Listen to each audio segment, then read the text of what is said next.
परमात्मा के लाडले मीठे कलप कलप इसी प्रकार मिलने वाले और वर्षा लेने वाले कोटों में कोई भाग्यशाली लवली बच्चों का बाप और दादा स्वागत करते हैं। आपके त्याग पर खुश होते हैं और खुश होके आपकी मनोकामनाएं पूरी करते हैं। आज गीत बजा कि अभी अंत किनारे पर दुनिया खड़ी।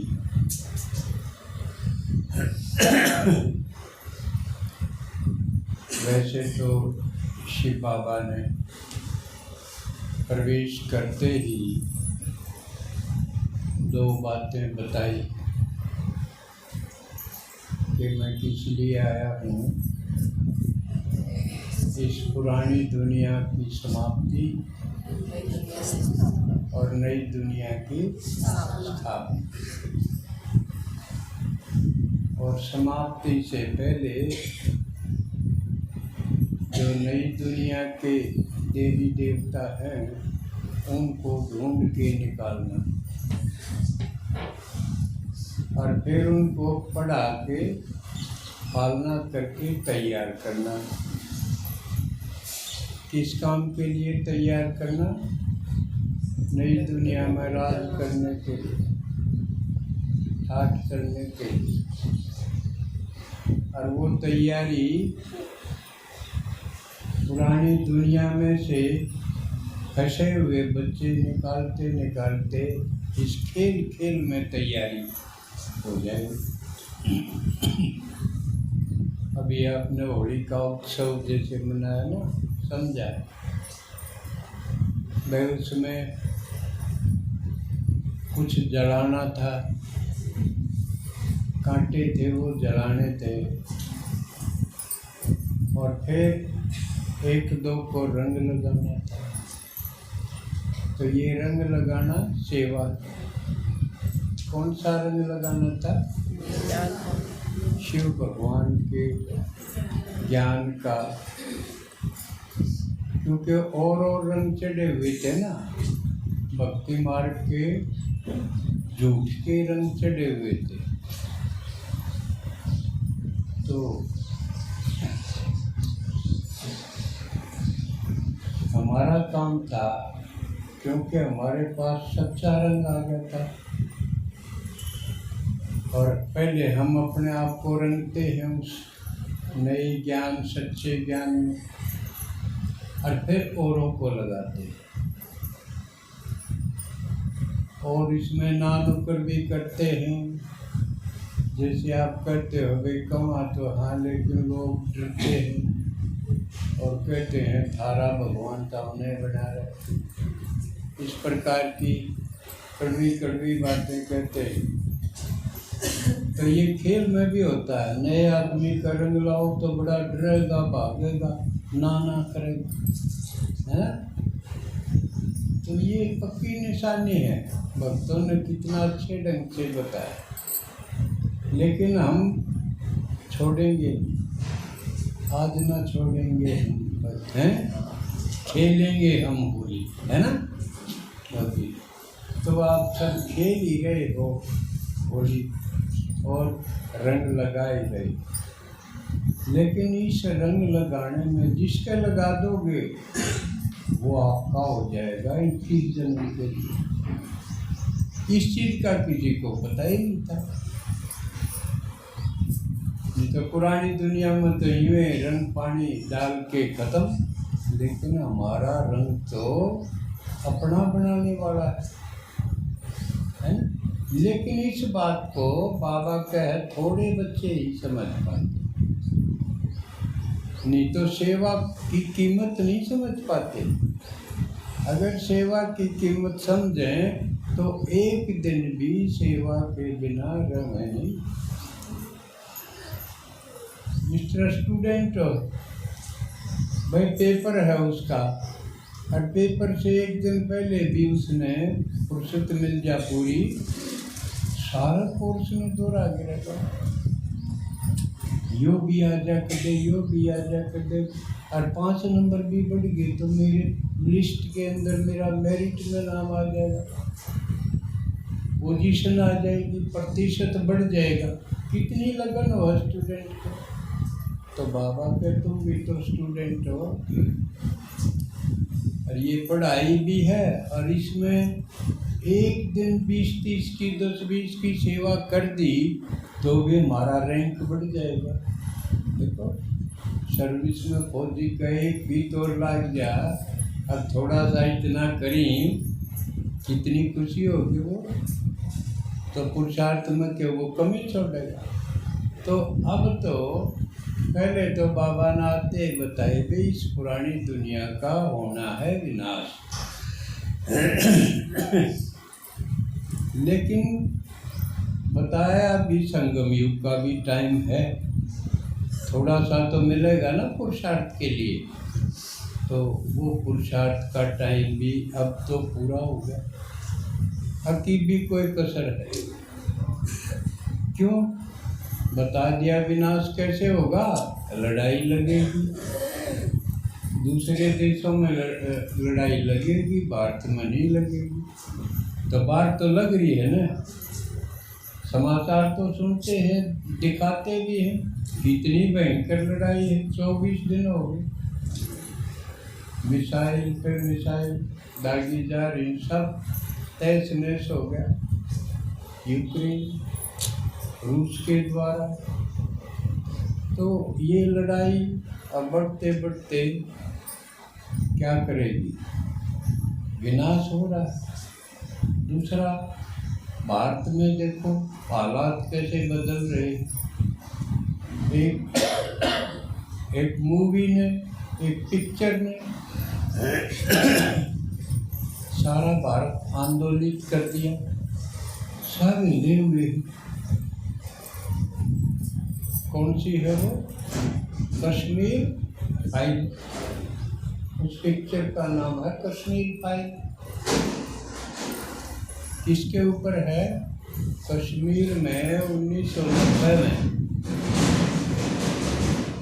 आतंकवादियों ने और उनके साथ मिलकर कुछ कश्मीर के भी आतंकवादी, कुछ पाकिस्तान के, उन्होंने मिलके जो कश्मीर के पंडित थे, कभी के रहने वाले, गोविंद सिंह के टाइम भी जिन्होंने अरदास की थी, 80-90% पंडित थे कश्मीर में।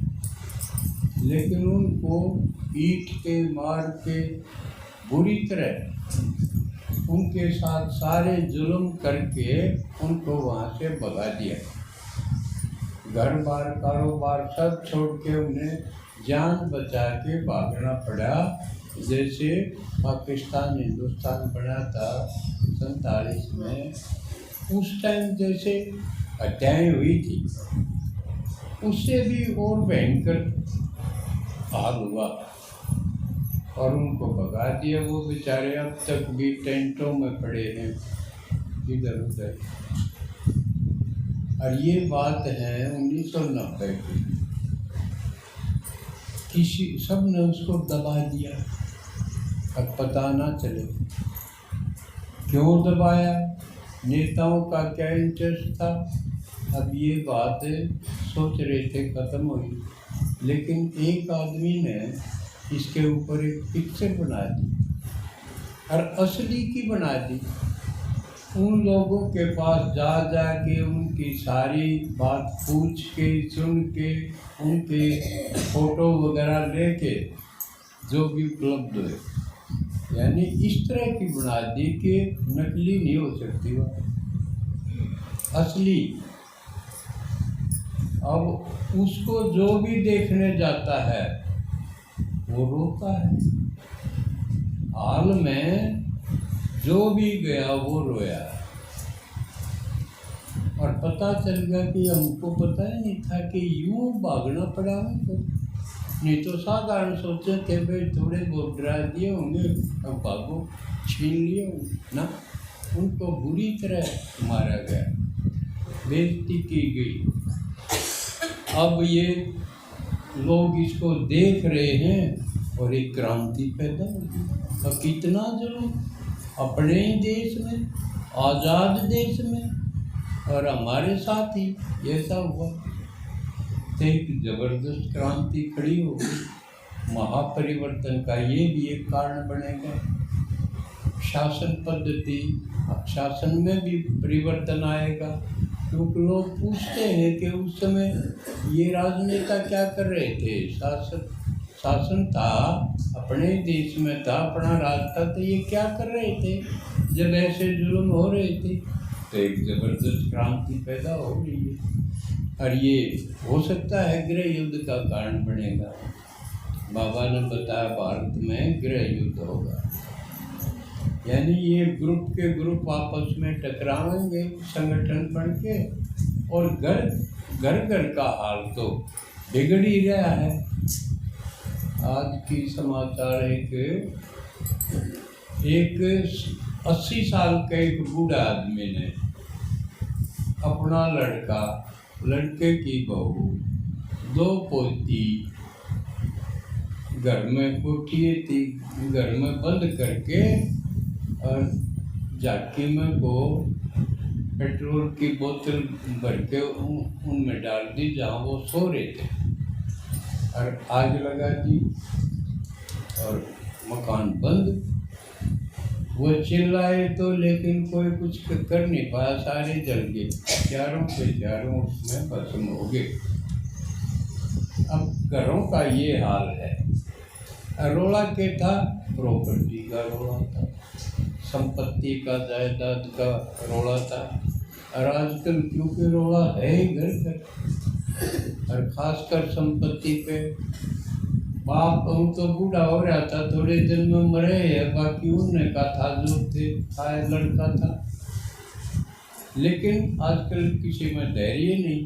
जो गुरु रामचंद्र भाई रहा करता नहीं, उसका लड़का भी फौजी था, बोला किला दे, मेरा बांटा हुआ है और मैं इसमें बेच के यूँ करूँगा यूँ करूँगा, अपना और कि मैं करूँगा, मैं तो यूँ नाट गया, इसको गोली मारी। लेकिन जब तो नई बात लागत ये भी यार रोज की होगी, क्योंकि घर घर के हालात बिल्कुल बिगड़ गए। और समझ लेना चाहिए जिसके पास थोड़ी बहुत प्रॉपर्टी है उसको जरूर सावधान रहना चाहिए। अपना जाब्ता करो, दे ही पांडा छूटे है तो दे दो उन्हें, और ना तो अपना गुंजाइश हो तो अपनी सफल करो। ये अब सोचना। और फालतू और प्रॉपर्टी बढ़ाने की जरूरत नहीं, क्या बनेगा। तो अब आखिरी टाइम हो गया, अंत किनारे दुनिया खड़ी है, तो उसमें हम बाबा के बच्चों ने क्या करना है ये सोचना जरूरी हो गया। क्योंकि यूँ सोचो एक दिन मिल गया तो हम एक दिन में कितना कुछ कर सकते हैं, और वो करो जो साथ चल रहे, वो क्यों करो जो आड़े रह जाए। ये निर्णय जरूरी है, और उसके लिए नष्टो मोह होना जरूरी है। क्योंकि वो इसके लिए करो, औलाद के लिए करो, ये टाइम गया। अब तो वो करो जो साथ चलेगा। क्योंकि कर्म 2 तरह का है, एक तो पेट परिवार के लिए करना, उसमें जुटे हुए हैं लोग, एक जो अपने साथ जाएगा। अरे तो भगवान हमारे साथ है, एक का पदम दे रहा है, तो क्यों ना हम उसके काम में लग जाएं, सफल रहें। बाबा ने आज की मुरली में भी कहा, जो बिजी है वो सुरक्षित है? लेकिन किस तरफ बिजी है, सुरक्षित है? कहाँ बिजी होना है। यूँ तो दुनिया बात यहाँ फुर्सत है कोई नहीं, किसी ने खेत का काम तो फुर्सत को नहीं, किसी ने डंगरा को नहीं, किसी ने और क्या को नहीं, किसी ने धक्के काटते फुर्सत को नहीं, दपड़ दपड़ राजस्थान चले जाए, आज खाटू जाओ, आज फलानी जगह। लेकिन क्योंकि बाबा ने कहा तुम्हें 2 वरदान मिले हुए। कौन से वरदान? एक दिव्य बुद्धि का, एक रूहानी दृष्टि का, है ना। तो रूहानी दृष्टि ऐसी है जो और को नहीं दिखाई देता, वो हमें दिखाई देता है। जो कर औरों को दे और दे की दुनिया भौतिक चीज़ें दिखाई देती हैं, लेकिन हम इसको देखते हुए भी नहीं देखते।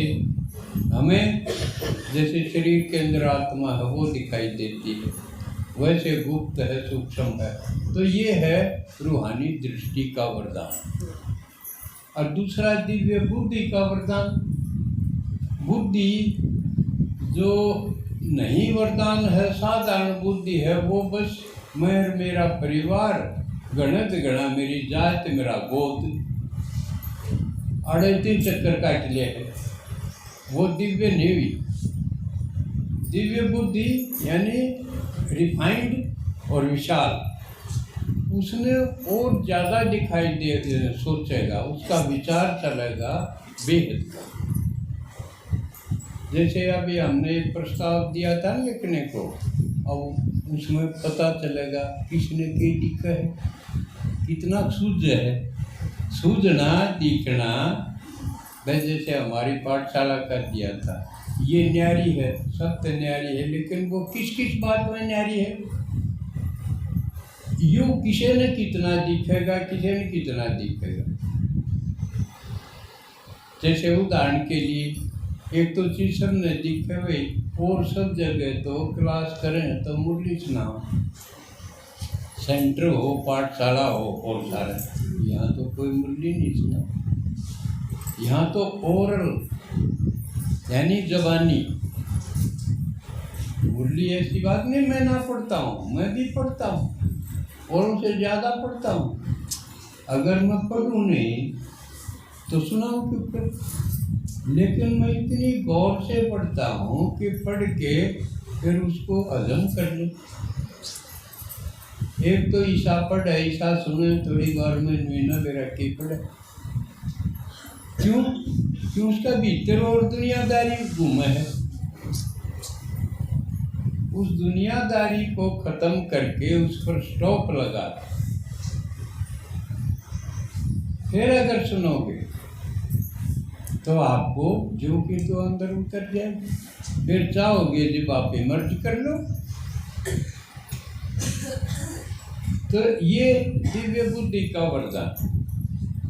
तो यहाँ देखा है, सालों जितने दिन हो गए कभी मुरली का सहारा नहीं लिया गया।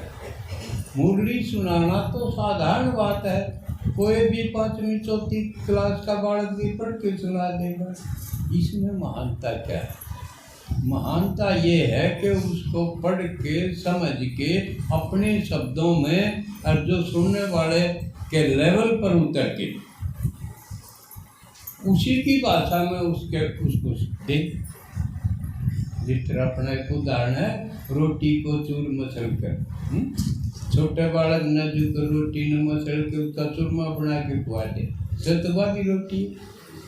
तो ओरल जबानी सुनाने का यो फर्क है, समझ में? तो ये किसी ने तो दिखाई देगी, हाँ भाई हमारी पाठशाला में तो ये सही है, एक दिन भी मुरली का सहारा नहीं लिया जाता। तो ये किसी का उसकी बात कोई नहीं, तो सब कर ले। तो ये अपनी पाठशाला की विशेषता है, या तो एक है। मैं इशारे में एक दो का उदाहरण दूँ। अब दूसरा उदाहरण है, यहाँ जैसे कमरे बने बाथरूम पे और ये छत बदली, किसी आगे जिक्र होया पीछे का, अब वे बनावा हाँ कि मैं पीछे इकट्ठे करो, होया कोई जिक्र? यहाँ पैसे का जिक्र नहीं होता। कलेक्शन का जिक्र नहीं होता। और सारा वो स्टूडेंट पर भी लिया जा और कोई और किसा नेता बुला के उस दौरे भी लिया जा, अनेक हथकंडे हैं। लेकिन यहाँ की विशेषता है किसी पर पैसे का बोझ नहीं डाला जाता। समझमाई के विशेषता देखनी और भी अनेक हैं, सारी मैं बता दूंगा तो फिर काम के लिए समझे। ये अपनी बुद्धि पर थोड़ा सा दबाव दे के सोचना पड़ेगा, समझे। तो वरदान आपको मिला हुआ है, उस बुद्धि के वरदान से आपने फिर दिखने लग जाए वो यो भी है, यो भी है, ये भी अनेक विशेषताएं मिलेंगी। तो वो यूँ देखने खातिर कि आपकी कितनी बुद्धि का ताला खुला है, कितना दिखने लग गया है, और कितना और किमें करना पड़ेगा। तो इस वरदान को अभी 1 सप्ताह और देवा कि जिसने जितना लिखा है वो लिखा और बढ़ाओ इसको और दिखाई देगा, ठीक है ना। तो अभी हमने इन वरदानों को इम्प्लीमेंट करना। तो बाबा ने बता दिया था भाई विनाश होगा पुरानी दुनिया का और नई दुनिया पड़ेगी। और ब्रह्मा बाबा को कहा ये तुमने करना है। ब्रह्मा ने सोचोगी मैं किस तरह करूँ, तो एकदम अब आपको भी सोच होनी चाहिए भाई ये दो कुछ दिन मिले हुए हैं, नहीं तो किसी टाइम भी शरीर छूट जाएगा, अंतिम समय आ गया, किसी कारण से भी छूट जाएगा, बीमारी से है, घर में ही रोड़ा हो जा, अनेक पड़ोसी तो हो जा, तो अनेक कारण हैं। लेकिन सुबह उठो देखो एक दिन और मिल जाएगी। आज मैं क्या करूं, कितनी आत्माओं को मैं बाबा का संदेश दूं, उनकी पुराना डंगा साफ करूं और अपना बनाऊं और फिर वो पुरुषार्थ पे लग जाए तो आपका पद बढ़ेगा। अब तो समय यूं खर्च करना है, या जिसकी सोच होगी वो इसमें बिजी हो जाएगा। एक एक मिनट एक एक सेकंड यूज करें इसमें सेवा, और बाकी जो अपना कुछ रह रहा हो पुरानी दुनिया में लगाओ। कोई खींच बनती हो किसी घर में, रिश्तेदारा में और किसी में, तो उसको खींच के और योग अग्नि से उसको वचन करो, उसकी होली बनाओ। नहीं तो एक भी लगाओ अगर खींच लेगा तो अंतमति चौगति हो जाएगी। मान लिया उससे के साथ आप अटैच हो गए और वो कलयुग में उससे का जन्म हो गया और वो रद्दी आत्मा, बढ़िया तो है नहीं, बढ़िया तो सारी उड़ा ली, छांट ली ना अच्छी अच्छी। तो शकल सूरत शरीर चाहे किसी का कैसा भी हो, लेकिन आप चुनी हुई आत्माएं हैं, जो पहले आई थी वही हैं। और आप कौन हो इसके ऊपर भी और मंथन करोगे तो हम आपस में 84 जन्म हो, चाहे किसी के 80 हो, चाहे 70 हो, हम साथ रहे हैं। कोई कितने जन्म, कोई कितने जन्म, हम ही साथ रहे पूरे कल्प में, क्योंकि नहीं तो हम इकट्ठे क्यों होते। तो भगवान का जबरदस्त काम है, ये नहीं कि सिर्फ हमको चुनना। हम आपस में जो साथ रहे थे, अब बड़े पाठशाला के हैं ये सारे आपस में पिछले जन्मों में साथ रहे, और सेंटर पे जो जुट रहे हैं वो अपने पिछले जन्मों में साथ रहे हैं। अब वो अलग बात है इनमें से कौन कितने जन्म साथ रहा, किस किस संबंध में साथ रहा, लेकिन रहे हैं ये पक्का है। और बारीकी से अगर मनन चिंतन करेंगे, बुद्धि क्लियर हो जाएगी, तो ये भी पता चल जाएगा कि ये आत्मा कितने जन्म साथ रही, एक का जन्म का साथ, वो अब पता चल जाएगा। तो सब कुछ बाबा ने हथेली के ऊपर रख दिया, ज्ञान ऐसा क्लियर है।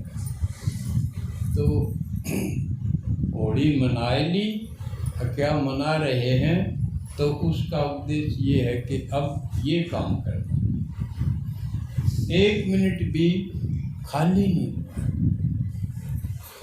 बित्ती को बिंदी लगाओ और खेल में शामिल होता है रंग लगाना, ठीक है। और ये आप सब ने किया ही होगा, अपने घर घर में सुनाया वो होली की कहानी। जिसका थोड़े से भी बंधन हो उसने जरूर सुनाने की कही थी न, किसी ने सुनाई। ये काम की चीज थी, घर में बैठ के सुनाओ प्रहलाद की कथा। भाई उसको प्रहलाद अच्छा कुछ न रोकनी है अच्छी, ये पूछो इब्बा इब्बा तो गई है होली, इब्बा ठंडी ना हुई है उसकी आँच। जिसने नहीं पूछी हो वो पूछो। अब भाई आओ बैठो, होली की कथा सुनाए। पूछा है और वो पूरी क्लास फोन में पूरी क्लास सुना दी थी। सुना दी थी, घर क्या थे फिर न्यू पूछे न्यू प्रहलाद अच्छा तो उसका बाबू, फिर तो रोकनियाँ घर के बनेगी या भी बता तो फर्क पड़ा होगा न फर्क जरूर पड़ेगा। तो ये बड़े अनूठे अर्थ थे इन त्योहारों के, हमारे लिए थे। और हमने यूज कराएंगे, इसमें चाबी है ये हमारे बंधन काटने की, तो ये इसका प्रयोग किया ही होगा। तो अब और क्या करेंगे, बाबा पूछे और क्या करना बाकी। एक शरीर से अलग होना जरूर सीखो, क्योंकि शरीर छोड़ना पड़ेगा ना, दर्द नहीं वो होगा, फिर दुख नहीं होगा। मैं आत्मा हूँ, शरीर अलग है, ये तो एक तो समझ लिया, सुन लिया, समझ लिया, फिर करके देखो। इसमें आप लोगों को सुना है सत्यवान सावित्री की कथा। ढूंढने निकली थी सावित्री, दिखाया राजा की लड़की थी, और ढूंढते ढूंढते वो लकड़ी काटने वाला सत्यवान था, वो पसंद आ गया उसको। पसंद क्या आ गया, उसकी भीतरी जो दिव्य बुद्धि थी उसने कह दिया कि यह आत्मा है, थी तेरे साथ पहले भी, पहले जन्मों में भी। नहीं तो वो तो लकड़हारा था, लेकिन हालात ने लकड़हारा बना दिया था, तो वो भी राजा का लड़का, लेकिन उसने टच हो गया। जो साफ दिल होगा उसको टच हो जाएगा। कोई आत्मा से मिलाएंगे, अब ये तो भाई मेरे साथ की। कई बार बाबा कहता है किसी ये बिछड़ी हुई आत्मा, तो उसको लगा। और फिर नारदा ने बताया कि इसकी तो 1 साल उम्र है, ये तो साल भर में मरेगा। या सावित्री तो फिर विधवा होगी, बड़ा दुख हो जाएगा। उसके बाप आगे बताए, लेकिन सावित्री ने कह दिया बस मैंने तो मान लिया तो मान लिया, अब इसमें कोई बदलाव नहीं होगा। लेकिन वो न्यू की न्यू नहीं बैठी रही। उसी दिन से उसने शरीर से अलग होने का अभ्यास शुरू कर दिया, गुप्त।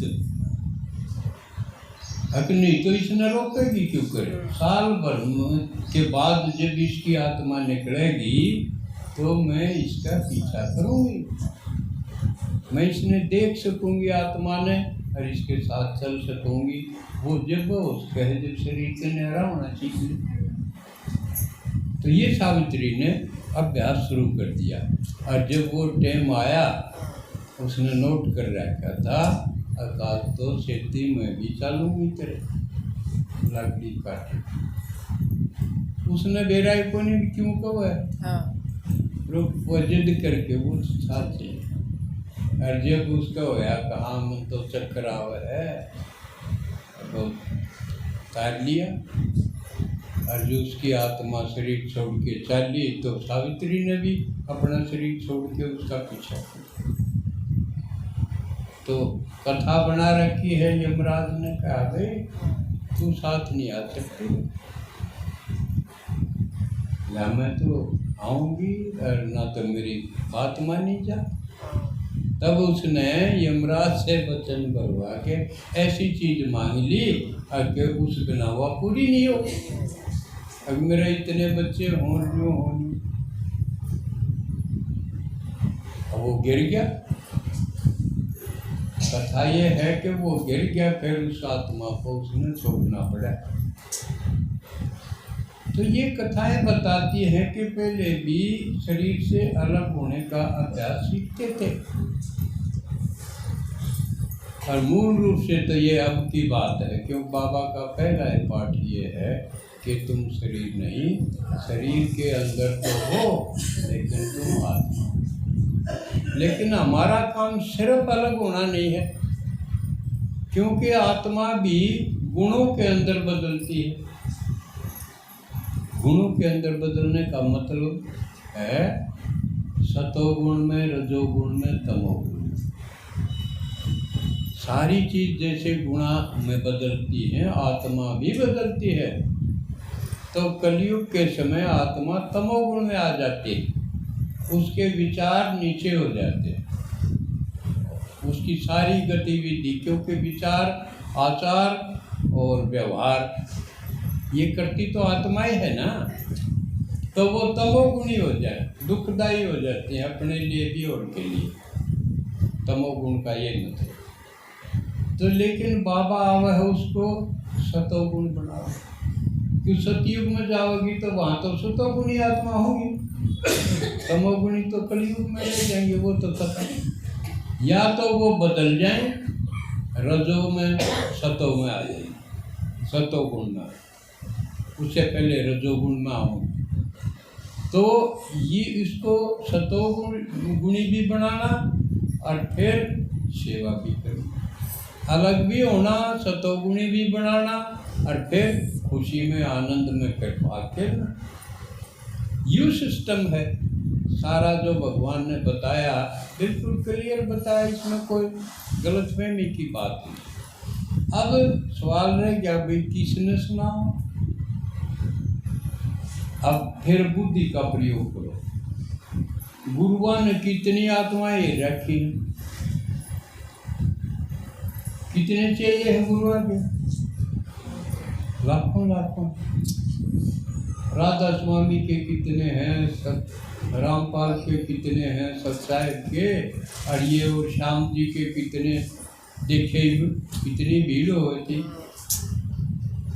और देवताओं के मंदिरों में जाओ वो तो है ही है। तो ये इतनी आत्मा तो बनी पड़ी है, और हमारा बाटा तो थोड़ी सी आई है। इन तो न्यारी बची हुई कितनी से, तो ये बाकी इतनी, बस हमने तो बिना नाम दे दिया, हम तो श्याम जी ने माना, हमारे काम उत्सव हुए। कितनी आत्मा बंदी पड़ी है, उन कौन छुटा होगा, कौन छुटा होगा और कोई होगा? इस काम खातिर तो हम छांट रखे हैं, और शिव के जो असली बाण हैं ज्ञान के, वो तो हमारे पास है। तो उनका प्रयोग करके बाबा का सबको मैसेज देना, सबको संदेश देना है। तो यूँ थोड़ा सा बचा हुआ समय है, इसमें जुट जाना चाहिए। और कितने क्यों टाइम खराब करा, जो हमारी नहीं सुनते उनके ऊपर क्यों करा? जिन्हें देख लिया इन तो भाई आखिरी टाइम आया ही करना, पछतावे में आऊँगी। 2 लाइन बनेंगी बाबा का अंतिम समय, एक तो वाह वाह करने वालों की, एक हाय हाय करने वालों। पछतावा करेंगी, ओहो बताया तो बहुत था और हम चूक गए। जो करीब हुआ उषा का फोन आया था ना, उसकी सासू ने पहले ज्ञान होया था, कोर्स भी करा, कुछ दिन आई भी, फिर बीच में राधा स्वामी का नहीं डिग्री, धोखा दे दिया बाबा। ये बीमार हुई जब कि ओम शांति पुकारा, ये भूल गए उसने, क्योंकि बाबा के आखिर में तो आना सबने है, लेकिन जो बंधे पड़े हैं उनको छुड़ाओ, बाबा वाला रंग लगाओ उनके साथ होली खेलो, फाग खेलो। ये कितना काम पड़ा है, कितनी आत्माएं बंधी पड़ी हैं, तो उनके ऊपर बाबा कह रहम करो। रहम कौन करेगा? जिसकी आत्मा सतोगुण में है, समझे? दया से धर्म पैदा होगा, तो उनके ऊपर हम भगवान के उन्हें कमा, हे भगवान दया के साथ दया करने का काम तेरा है। और बाबा कहे मेरा काम जो तारा काम, हम भी दया करो। पहली बात तो उस दया का फायदा थाम न होगा, क्यों? नई दुनिया में थारा पद ऊंचा हो जाएगा जिसने भी सुनाओगे, लेकिन दया करोगे तो उसका फल जरूर होगा, दूसरी आत्मा का असर होगा। हम बिना दया भाव के सेवा करा तो फल नहीं निकलता। हर एक और आसान तरीका है, जिसकी कोई रिश्तेदारी में जान पहचान में रह रहा हो, उन्हें रोक दो, उन्हें प्रदर्शनी करवाओ, एक कदम 20, 30, 50 आ जाएंगे, आपका इतना पुण्य का खाता जमा हो जाएगा। जो करवाएगा उसके खाता में जाओगा तो निगा लो, नटदी भी कर दे कीजिए एक दिन में केनू का भी जरूरत पड़े, हम के घर में ठा के ले जावा, फिर ना सुनियो ना सुनना हो तो एक बार बस पकड़ ले, आंगली पकड़ की ना, फिर पहुँचा भी क्या जाएगा, ठीक है ना? तो इस तरफ धुन लगाने की जरूरत है, और कि मैं सोचो है ना और किते हियर नो एवल, और सोचो न और कि मैं सुनो, बस इसी धुन में, तब जाके बात। अच्छा, आज और दीदी ने बहुत सारी बात बतानी है शिविर के बारे में भी, और भी, तो मैं विराम देता हूँ। ओम शांति।